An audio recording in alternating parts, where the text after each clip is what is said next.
मधुबन के बाबा, मधुबन के बाबा मुरली वाले, आपका क्या कहना, आपका क्या कहना। ओम शांति। आज 30 अक्टूबर 2023 के साकार मधुर महावाक्य है। आज मीठे मीठे बाप दादा बोले, मीठे बच्चे, अभी तुम बहुत बड़े स्टीमर में बैठे हो। तुम खारी चैनल को पार कर क्षीर सागर में जा रहे हो। तुम्हारा लंगर उठ चुका है। बाबा ने कहा, मीठे बच्चे, अभी तुम बहुत बड़े स्टीमर में बैठे हो। तुम खारी चैनल को पार कर क्षीर सागर में जा रहे हो। तुम्हारा लंगर उठ चुका है।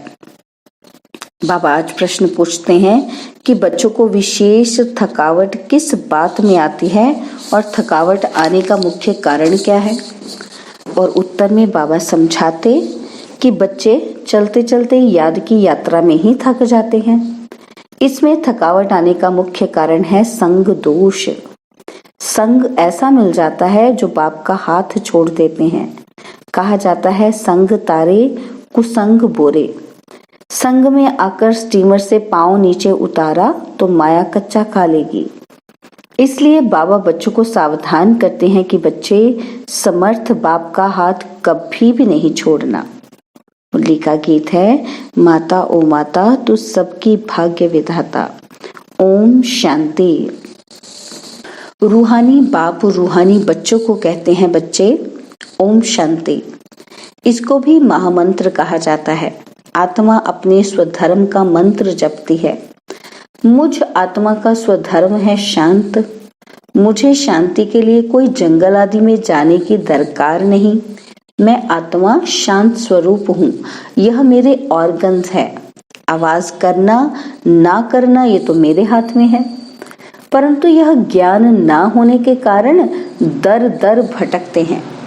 इस पर एक कहानी भी है कि एक रानी का हार गले में था, लेकिन वो भूल गई। उसे लगा कि मेरा हार खो गया है, तो वह बाहर ढूंढ रही थी। और फिर कोई ने कहा, हार तो गले में पड़ा है। यह दृष्टांत देते हैं। मनुष्य दर दर भटकते हैं ना। सन्यासी आदि भी कहते हैं, मन की शांति कैसे हो, परंतु आत्मा में ही मन बुद्धि है। आत्मा इन ऑर्गन्स में आने से चौकी बनती है। बाप कहते हैं, तुम आत्मा अपने स्वधर्म में रहो। इस देह के सब धर्म भूल जाओ। बार बार समझाते हैं तो कोई कोई कहते हैं कि हमें शांति में बिठाओ। बाबा कहते बार बार समझाते हैं कि आत्मा का स्वधर्म शांत है, फिर भी कोई कहते हैं कि हमको शांति में बिठाओ, निष्ठा कराओ। यह भी कहना रॉन्ग है। एक आत्मा दूसरी आत्मा को कहती है कि मुझे शांति में बिठाओ। अरे, क्या तुम्हारा स्वधर्म शांत नहीं है? तुम आप ही नहीं बैठ सकते हो? चलते फिरते तुम स्वधर्म में क्यों नहीं टिकते हो? जब तक रास्ता बताने वाला बाप नहीं मिला, तब तक स्वधर्म में कोई टिक नहीं सकते। उन्होंने तो कह दिया है कि आत्मा सो परमात्मा, तो स्वधर्म में टिक नहीं सकते। इस अशांत देश में तुम्हारा यह अंतिम जन्म है। अभी तुमको चलना है शांत देश में और फिर जाना है सुख धाम में। यहाँ तो घर घर में अशांति है। सत्युग में घर घर में रोशनी है, तो यहाँ अंधियारा है और यहाँ हर बात में ठोकर खानी पड़ती है। घर घर में अंधियारा है, इसलिए दीप जलाते हैं। जब रावण मरता है फिर दीपमाला मनाते हैं।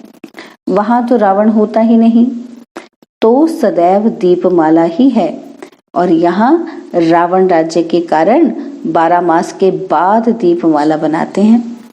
रावण मरा और लक्ष्मी नारायण का कॉरोनेशन हुआ, उनकी खुशी मनाते हैं। सत्युग में जब लक्ष्मी नारायण तख्त पर बैठते हैं तो कॉरोनेशन मनाते हैं। तुम जानते हो, अभी रावण राज्य पूरा होगा। भारत को फिर से राज्य भाग्य मिलना है। अभी कोई राज्य नहीं है, बाप से राज्य मिलना है। बेहद का बाप बेहद ही राजधानी का वर्षा देते हैं। बाप कहते हैं, मैं तुमको सदा सुख का वर्षा देने वाला हूँ, बाकी और सभी तुमको दुख देने वाले हैं। करके कोई सुख भी देंगे तो अल्पकाल क्षण भंगुर, वह सुख है कागविष्टा के समान, और मैं तुमको इतना सुख देता हूँ जो फिर कभी दुख होगा ही नहीं। इसलिए इस देह सहित देह के संबंध रखने वालों को भूलो।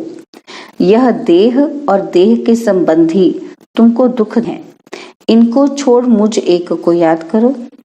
याद करना होता है सवेरे अमृत वेले।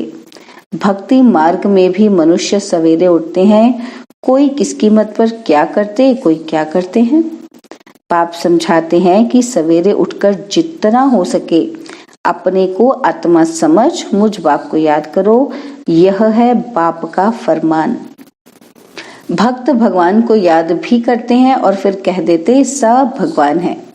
अभी वह समझते नहीं हैं, एक दिन वह सब तुम्हारे मित्र बनेंगे, कहेंगे ये बात तो ठीक है। ईश्वर सर्वव्यापी कहना गोया अपना और भारत का बेड़ा गर्क करना है।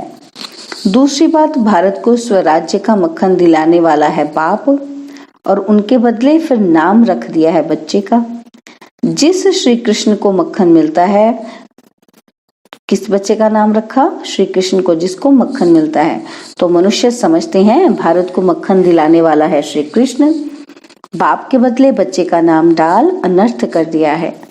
अब सारी दुनिया का भगवान कोई कृष्ण तो हो ही नहीं सकता। मनुष्य ने रावण की मत पर अपने आप को श्रापित किया है। बाप है खिवैया, तुम सब हो नैया। गाते हैं ना, नैया मेरी पार करो। अभी तुम बैठे हो बड़े स्टीमर में, चंद्रकांत वेदांत में स्टीमर की बात है, वह भी अभी का बनाया हुआ है। तुम स्टीमर में उस पार जा रहे हो, विषय सागर से अमृत अथवा क्षीर सागर में जाते हो। जैसे लंदन से खारी चैनल से जो स्टीमर पार करते हैं उनको इनाम मिलता है, यह फिर नरक से स्वर्ग जाना है। विषय सागर खारी है, तुम बड़े स्टीमर पर बैठे हो, तुम चल पड़े हो, लंगर उठ गया है, तुम जा रहे हो, उस पार जाना है। स्टीमर चलते चलते पोर्ट आते हैं, वहां पर कोई उतरते, कोई चढ़ते हैं, कोई खान पान के पीछे जाते हैं तो रह जाते हैं। इस पर एक कहानी बनाई हुई है, श्री कृष्ण को बटुक महाराज लिख दिया है, वह स्टीमर का कैप्टन है। फिर स्टीमर से चलते चलते कई उतर जाते हैं तो वहां माया अजगर बैठी है, महारथियों को भी हपकर खा जाती है, पढ़ाई को छोड़ देते हैं, गोया निश्चय बुद्धि न रहे, फिर बीच सागर में गिर पड़ते हैं। तुमने देखा है, पंछी मरते हैं तो फिर चींटियों का झुंड आकर उनको उठाते हैं। तो ये 5 विकारों रूपी भूत एकदम कच्चा खाकर हप कर लेते हैं। इस पर बड़ी कहानी लिखी हुई है। समझो कि कोई स्टीमर में बैठे हैं, गारंटी भी लिखते हैं, फोटो भी अपना भेज देते हैं, और फिर अगर किसी के संग में बिगड़ गए तो पढ़ाई छोड़ देंगे, फिर ये चित्र उनको वापस भेज देंगे। इस समय माया है तमो प्रधान, ईश्वर का हाथ छोड़ा तो असुर पकड़ लेंगे। ऐसे बहुत चलते चलते हाथ छोड़ उतर जाते हैं। समाचार आते हैं कि इनको क्रोध के भूत ने, मोह के भूत ने पकड़ लिया है। पहले तो नष्टो मोह बनना, मोह एक से रखना चाहिए, यह है मेहनत। मोह की जंजीरें बहुत लगी हुई हैं। अब एक से बुद्धि योग लगाना है। जैसे मनुष्य भक्ति बैठ करते हैं तो बुद्धि धंधे की तरफ, घर तरफ चली जाती है, और यहाँ भी तुम्हारा ऐसे होगा। चलते चलते तुमको बच्चा याद आ जाएगा, पति याद आ जाएगा। बाप कहते हैं इन जंजीरों से बुद्धि योग हटाकर एक को याद करो। अगर अंत समय में कोई और स्मृति आई तो अंत काल जो पति सिमरे, तो पिछाड़ी में सिवाय शिव बाबा के और कोई याद ना आए। ऐसा अभ्यास डालना है। सवेरे उठ बाप को याद करो, बाबा हम आपके पास आए हैं, जरूर हम स्वर्ग के मालिक बनेंगे। बाप और वर्षे को अर्थात अल्फ और बे को याद करना है। अल्फ अल्लाह, बे बादशाही। आत्मा बिंदी है। यहाँ मनुष्य टीका लगाते हैं तो कोई बिंदी लगाते हैं, कोई लंबा तिलक लगाते हैं, कोई क्राउन मुआफिक करते हैं, कोई छोटा स्टार लगा देते हैं, कोई हीरा लगाते हैं। बाप कहते हैं तुम आत्मा हो, जानते हो आत्मा स्टार मिसल है। उस आत्मा में सारे ड्रामा का रिकॉर्ड भरा हुआ है। अब बाप फरमान करते हैं कि निरंतर मुझे याद करो और सबसे बुद्धि योग तोड़ो। यह लक्ष्य और कोई भी दे न सके। बाप कहते हैं तुम्हारे सिर पर जन्म जन्मांतर के पाप हैं, वह याद के सिवाय भस्म नहीं होंगे। एवर हेल्दी बनने के लिए बाप को याद करना है। बाप से ही वर्षा मिलता है एवर हेल्दी और एवर वेल्दी बने का। हेल्थ वेल्थ है तो बाकी और क्या चाहिए। हेल्थ है वेल्थ नहीं तो भी मजा नहीं, वेल्थ है हेल्थ नहीं तो भी मजा नहीं। आत्मा को पहले बाप को याद करना है तो विकर्म विनाश होंगे और 21 जन्मों के लिए हेल्थ मिलेगी और स्वदर्शन चक्रधारी बनेंगे तो फिर 21 जन्मों के लिए वेल्थ मिलेगी। कितनी सहज बात है। हमने 84 जन्म ऐसे चक्र लगाया है, अभी सब खाक हो जाने वाले हैं। उनसे दिल क्यों लगाएं? दिल उनसे लगानी है जो नई दुनिया की बादशाही दे। आत्माओं से बात करते हैं बच्चे, अब इस शरीर को भूल अपने को अशरीरी समझ मुझे याद करो। यह शरीर तुमको पाठ बजाने के लिए मिला है। सवेरे उठकर ये सिमरन करना चाहिए। साजन जो खाड़ी से पार ले जाते हैं उनको याद करना है, बाकी और सब विषय सागर में डूबने वाले हैं। बाप है प्यार करने वाला, उनको खिवैया बागवान भी कहा जाता है। तुमको कांटे से फूल बनाकर स्वर्ग में भेज देते हैं और फिर स्वर्ग में तुम कभी दुख नहीं देखेंगे, इसलिए उनको कहते हैं दुख हरता सुख करता। हर हर महादेव कहते हैं ना। शिव को ही कहेंगे यह है ब्रह्मा विष्णु शंकर का भी बाप। वही बाप 21 जन्म के लिए सुख का वर्षा देते हैं तो उसको याद करना चाहिए ना। इसमें चाहिए हिम्मत। याद करते करते थक जाते हैं तो चलना ही बंद कर देते हैं। संग ऐसा मिल जाता है जो छोड़ देते हैं। इसलिए कहा जाता है संग तारे कुसंग बोरे। बाहर जाने से कुसंग मिलेगा तो नशा उड़ जाएगा। कोई कहेंगे कि ब्रह्मा कुमारियों के पास तो जादू है, लग जाएगा, इनके पास नहीं जाना। परीक्षाएं तो आएंगी, ऐसे बहुत होते हैं 10 वर्ष रहकर भी फिर संग दोष में आ जाते हैं। पांव नीचे उतारा और माया कच्चा खा लेती। यह भी निश्चय करते हैं कि बाप से स्वर्ग का वर्षा जरूर मिलता है, फिर भी माया के बड़े तूफान आते हैं। यह युद्ध का मैदान है। आधा कल्प माया का राज्य चला है, अब उन पर विजय पानी है। रावण को जलाते हैं, फिर एक दिन खुशी मनाते हैं। यह सब आर्टिफिशियल सुख है। रियल सुख मिलता है सुख धाम में, बाकी नरक का सुख है कागविष्टा के समान। स्वर्ग में तो सुख ही सुख है। तुम सुख धाम के लिए पुरुषार्थ कर रहे हो। बॉक्सिंग में कभी माया की जीत, कभी बच्चों की जीत होती है। यह युद्ध रात दिन चलती है। उस्ताद का हाथ पूरा पकड़ना है। उस्ताद सर्वशक्तिमान समर्थ है। हाथ छोड़ देंगे तो फिर सर्वशक्तिमान भी क्या करे। हाथ छोड़ा, यह स्टीमर की बात शास्त्रों में भी है। अब स्टीमर जा रहा है, बाकी थोड़े दिन है। बैकुंठ तो सामने देखने में आता है। पिछाड़ी के टाइम तो घड़ी घड़ी बैकुंठ के दृश्य देखते रहेंगे, जैसे शुरुआत में बहुत देखते थे। पिछाड़ी में भी तुमको बहुत साक्षात्कार होगा। जो यहाँ होंगे, जो हिम्मत से हाथ पकड़ कर रखते हैं, वही अंत समय ये सब देखेंगे। बच्चियां बतलाने लग पड़ेंगे कि बाबा ये दासी बनने वाली है, ये फलानी बनने वाली है, और फिर अफसोस करेंगे कि हम दासी बन गए। मेहनत नहीं की तो और क्या हाल होगा। फिर बहुत पछताना होगा। शुरुआत में तुमने बहुत खेल पाल देखे हैं, गीत है ना जो हमने देखा। तो जैसे समय नजदीक आता जाएगा सब बतलाते रहेंगे, फिर पढ़ाई तो हो ना सके। बाप कहेंगे तुमको कितना समझाया, तुम श्रीमत पर ना चले तो ये हाल हुआ। अब बाबा क्या कहते हैं, अब कल्प कल्प ये पद मिलता रहेगा। इसलिए बाबा कहते हैं अपना पुरुषार्थ करते रहो, माता पिता को फॉलो करो। कई कपूत बच्चे भी होते हैं ना, माया के वश हो, तंग करते हैं, फिर बहुत भारी सजा भी खाएंगे, पद भी भ्रष्ट हो जाएगा। सजाओं का भी बच्चियों ने साक्षात्कार किया है। दुनिया में है आसुरी संग और यहाँ है ईश्वरीय संग। बाबा सब बातें समझाते हैं, फिर कोई ऐसे ना कहे कि हमको क्या पता। विनाश के समय मनुष्य बहुत त्राही त्राही करने लग पड़ेंगे। तुम बहुत साक्षात्कार करते रहेंगे।